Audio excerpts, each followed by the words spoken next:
Арыбаңыздар, урматтуу телекөрүүчүлөр.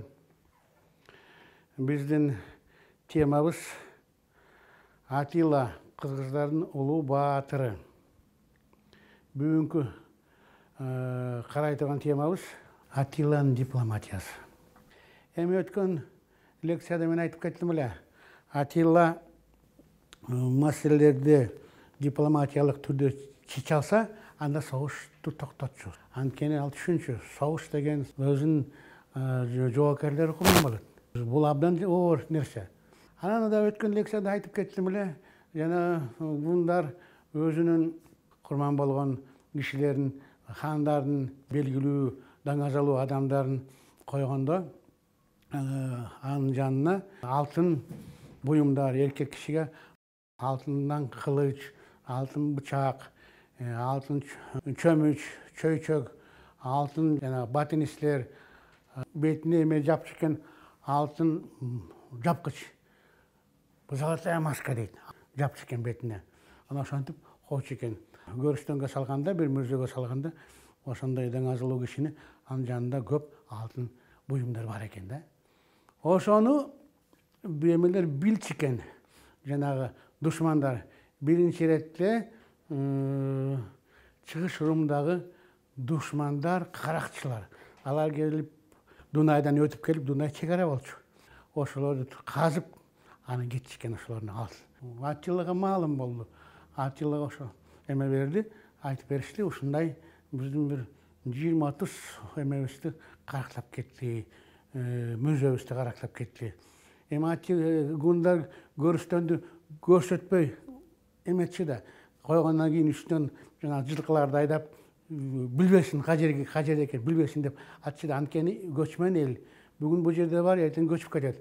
Анан жана каракчылар кирбесин деп, ошого карабай каракчылар ошону таап келип, уурдап кетип калчу экен. Ошондо бир 250-300 алтын буюм арасында бир маалымат менен 4 алтын маска, бир маалымат менен 6 алтын маска ошо каракталып кетиптир. 4 ууруну кармашат ошо каракчыларды. 4 уурулар жана эмелер экен, жана ромейлер экен. Чыгыш Румдан ромей дегендер, ошондо гректерди ромейлечи, ромейлер экен. Аны ромейлер айтып беришиптир. Ушундай биздин уюштуруучубуз Дурастор шаардын, Дурастор деген Дунайдын орто агымында, Дурастор деген шаар. Ошо Дурастордун шаардын епископ мындай бир жагы мэр, бир жагы улуу муфтий шаардын. Бирок ошондо епископ башкарчы шаарды.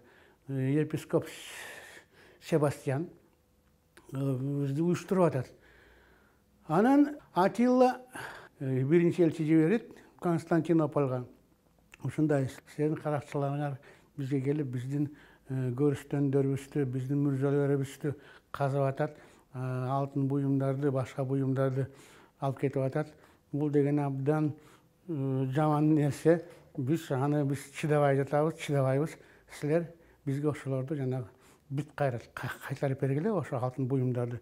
Анан бир маалыматтар менен 250 буюм, арасында бир 2-3 алтын бет жапкыч, башка маалыматтар менен бир 300 буюм, арасында 6-7 бет жапкыч, ошону бизге кайтарып бергиле деп Атилла аяка элчи жиберет.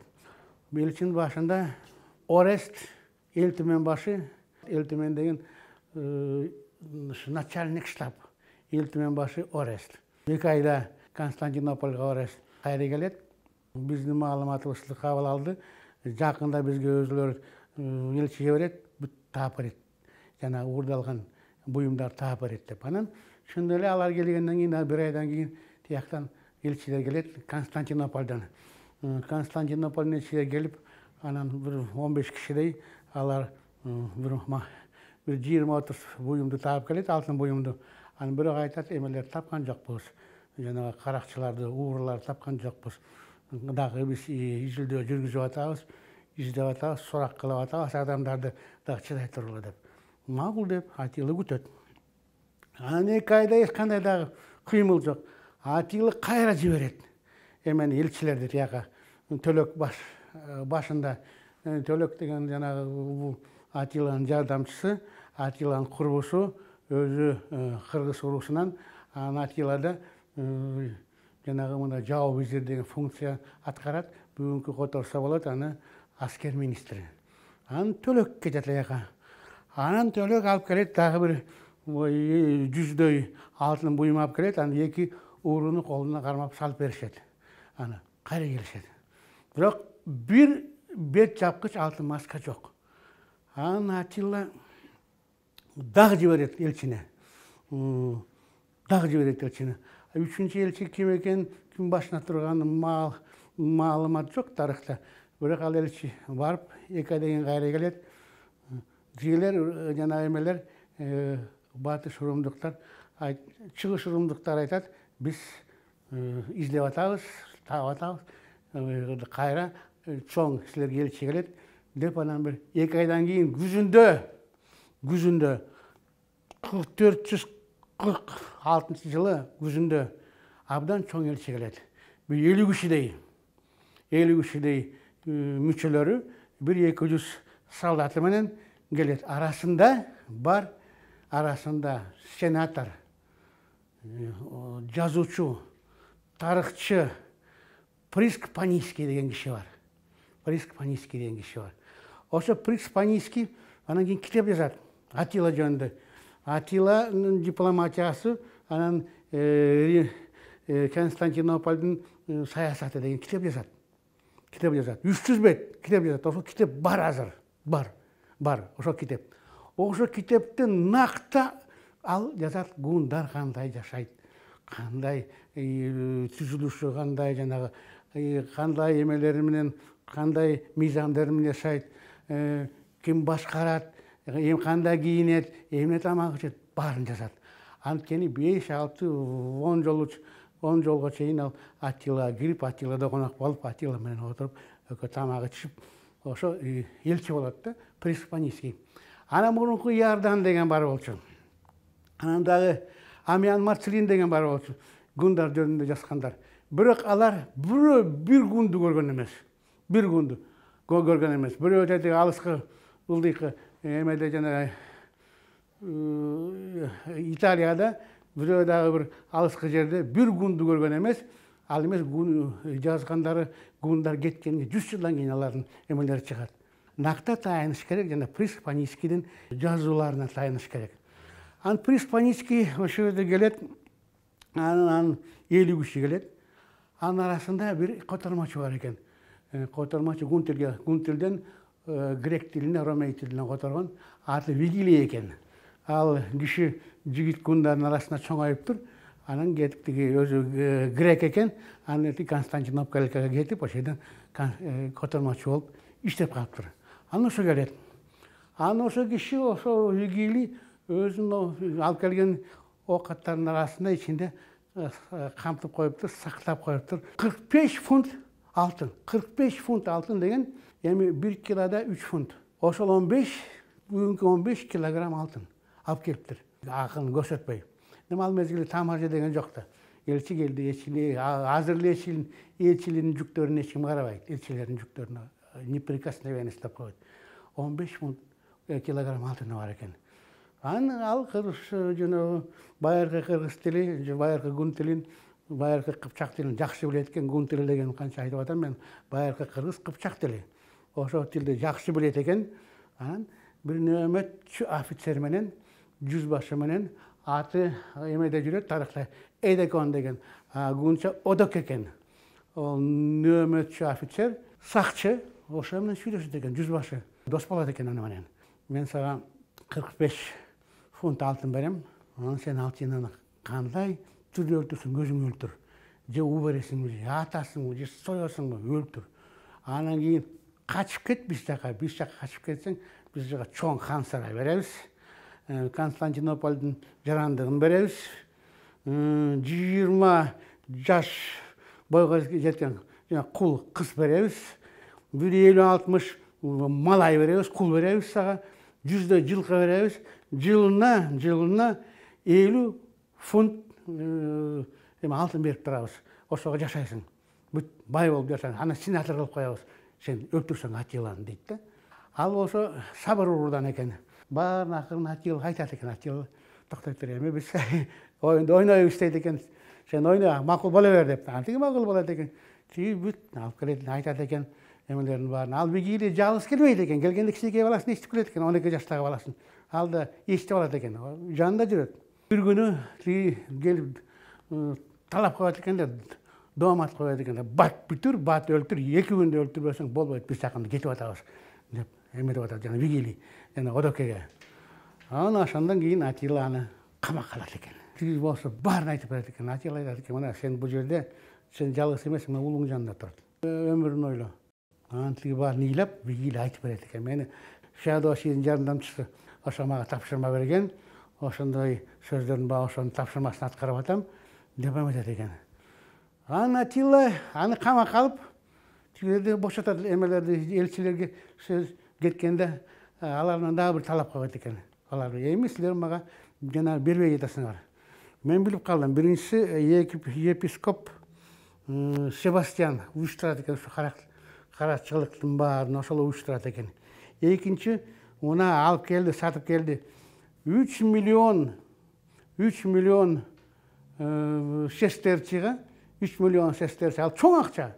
Бүгүнкү бир 30 миң доллар дейт. 3 миллион сестерчига сатып келди. Мына бир алтын масканы. Алтын масканы Константинополдон Сильван деген банкирдин банкынан сатып алдык биз мына. Мына маска. Бул биздики. Эми силер бизге Себастьянды, Сильванды, анан Хризофюсту тапшырып бересиңер.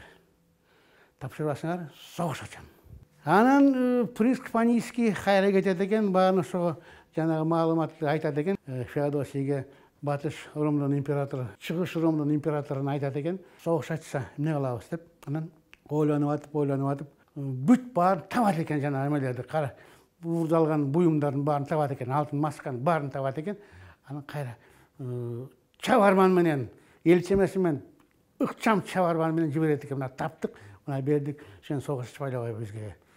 Бирок Атила айтат экен, негизги мага мунун өзүбүз эле биз тапмакпыз. Бул бизге максат эмес. Бизге максат жана уруулардын уюштуруучуларды ким уюштурган? Бул Себастьян, Сильван, Хризофюсту, ошолордун мага башы керек. Башын бербесеңер, анда мен өзүм согуш ачам деп 447-жылы Атила Сегисту менен аскер жүрүшкө чыгат экен. Сегисту менен төртөө мурункудай эле баягынкыдай төртөө гун түмөндөр, төртөө славяндар, анан осткоттордун түмөндөрү. Анан бирок славяндар, осткоттордун түмөндөрүндө дагы эмелер бар, техникалык түмөндөр бар. Техникалык түмөндөр деген алар жанагы эме шаймандары менен, атайын чоң шаарлардын дубалын бузатыган шаймандары менен, ошондой куралдары менен, ошондой аспаптары менен камтылган экен. Аны айтып кетсе болот. Бул анагыр деген ичинде күйүүчү зат менен толтурулган каптар. Ошону ырыткандан кийин, түшкөндөн кийин баары күйөт дегереги. Же баллиста, узун найзалар ататыган, же катапульта, чоң ташыр ататыган. Бир жерге бир таштарды система түрүндө ырытканда дубалды сындырып талкалап чыгат. Анан ошо менен ошону келгенде эле ошо 3 эмени коет экен, шаарды курчаганда ошо түмөндөрдү коет экен, ошол эмелерди, шаймандарды, ошол куралдарды коюп, анан шаарга талап коет экен. Же силер өзүңөр бизге багынып бересиңер, биз эме алабыз, олжа алабыз, шаардагы адамдар тийбейбиз. Же антпесе согушка катып шаарды жеңип алабыз, бизден жана эч кандай күтпөгүлө жакшылыкты. Анткени багын кулчулукка сатабыз. О баала турганда алабыз, анын 80 шаар экен, 60 шаар өзү эле багынып берет экен. Биз сатпагыла, кандай талап, койгон талапка жана кандай олжо болсо ошонун баарын берели деп 60 шаар өзүнүн макулдугу менен багынып берет экен. А 20 шаар болбойт, аларды жана мындай айтканда согуш түрдө, чабыш түрдө урушуп, приступ деп коет, приступ менен алат экен. Эми мындай шаарларда 80 шаардын ичинде жана өзү багынып берген шаардар, багынбагандар шаарлар, мындай шаарлар, ысымдары: Найс, Сердика, Ульпиана, Стобы, Диррахи, Афины деген шаарды билесиңер, бул бүгүн Грециядагы абдан маанилүү шаар. Фессалоники, бул да Грециядагы маанилүү шаар. Маркианополис, Девельт, Гераклея, Адрианополис. Кейін түріктер мұны базып алғаннан кейін, бағындырып алғаннан кейін өздері жасап қалды. Элдеріне деген ат қойды бұға. Анан ошондо император Феодосий абдан жүрегі түшөт. Анткени Константинопольдон жанынан өтүп кетти. Мына бияка өтүп кетти, мына Балкан жака, өйдө жака өтүп кетти, Грецияга чейин. Константинополь бүгүнкү Стамбул. Анан баарын жана багындыргандан кийин 447-жыл аягында Константинопольга келет аскерлери. Жана алты төмөн келип, ошо жерге жайгашат. Император Феодосий түшүнөт. Анан элчи жиберет: Атилла, мен сага вассал болом. Вассал деген бул аскер малай. Малай аскердик жумуш аткара турган киши вассал дейт. Мен сага вассал болом. Токтот эмеңди, согушуңду токтот. Кандай талап койсоң, баарын берем сага. Болжону. Кандай кун салсаң, ошо кунун баарын төлөп берем деп макул болот. Анан ошондо тарыхта мындай жазылат экен: 10 000 бойго жеткен кыздар, жаш аялдар, бир балалуу болсо да болот. 10 000. Естип кетебиз биз үйлөнгөнгө. 10 000 фунт алтын. 10 000 фунт алтын бул 3 000 фунт. 3 000 фунт бүгүн 3 тонна. 3 000 килограмм. 30 000 фунт күмүш. Асыл таштар 1 000 фунт. Асыл таштар 1 000 фунт. Жасалган терилер 10 000 өтүкө. 10 000 бочка сулмай, оливковая масло 10 000. Ошону берсең, биз кетебиз. 2 күндөн кийин баштап жеткизе берет дейт Атилла ошонун баарын. Атилла Константинополь талкалабайт да кирбейт ичине. Алатыган олжосун алат, кетет. Өткөн жылдары Ирандан жаш аялдарды, бойго жеткен кыздарды. Бул жерден 10 000. Мурун тетиги жана мурунку аскер жүрүштөн иштеп келишти. Ошон үчүн биздин генетикабыз европейский болуп кетип атат. Ана мына европейский болгону мындай баарына маалым. Мисалы сот өкүм кабыл алганда, соттор чечим кабыл алганда, кайсы ким атасы, ким баласы, ким чоң атасы, ким чоң энеси, же ким баласы кабыл алганда, ошондо ДНК негизинен кабыл алат. ДНК негизинде кабыл алган чечим эч кандай эч кандай талашка түшпөйт. Бул деген накта нерсе. Элдерде ДНКга түшөт экен. Элдерде ДНК, ошондо ДНКсы бирдей болуп кеткен. Мына бизде Айдаралиев деген белгилүү академик, белгилүү медик, медицинская, генетическая генеалогия боюнча чоң адис. Ошо киши 2009-жылы Америкадан фон Соренсон деген лабораторияны. Фон Соренсон деген лаборатория алар жана ДНК генетический анализ кылат экен да. Элдерди кайсы элге таандык, кандай кайчадан элдер таркады. ДНК менен ошону билсе болот экен, кандай таркады, кайчадан. Анткени ДНК бүгүнкү ДНК тетиги 5-кылымга, 4-кылымга, 1-кылымга чейин чыгат экен. Биздин 7 атабыздай болсо аякта 77 ата чыгат экен да, ошол жакта жана ДНК менен. Асылбек Айдаралиев академигибиз биздики ошолор менен кошулуп, бул жерде ДНК генетикалык экспертиза өткөзүптүр, анализ өткөзүптүр. 600 кыргыздарды ДНК анализ алыптыр. 600 кыргыздан, байыркы уруулардан, Мондос, Сабыр, Кыпчак анализ. Ошондо кызык болуп чыгат. Кызык болуп чыкканы мындай. Ылдыйкы 600 кишиден ылдыйкы пайыз 20%, жогорку пайыз 40%. 40% европалык гендер чыгып атат кыргыздарда. Чыкканда да герман, гот, гепит ошолор гендер чыгат, герман гендер. 38% жанагы европалык гендери бар экен. А 55% азиялык гендери бар экен. Муну кандай түшүнсө болот? Жанагы эле эмечи кетип атат. Биринчиси бири-бирине кудаш кыз алышып, кыз беришти, славяндар менен, германдар менен. Экинчиси жанагындай эчип кетип атты. Айтып атпадымбы? Аскер жүрүштөн эчип кетет. 5 000, 10 000 жанагы бойго жеткен кыздарды, анан жаш аялдарды эчип кетет. Гендер атадан эле. Биринчи ата кыргыз болсо, гун болсо баласы кыргыз. Энеси румийбы, венгрбы, готбы, славянбы, гепитбы, герулбы, галбы, галкабы эч кандай эмеси жок. Айырмасы жок. Атасы гун болсо, байыркы кыргыз болсо, баласы гун, байыркы кыргыз. Укканыңарга рахмат. Дагы жолукканга чейин.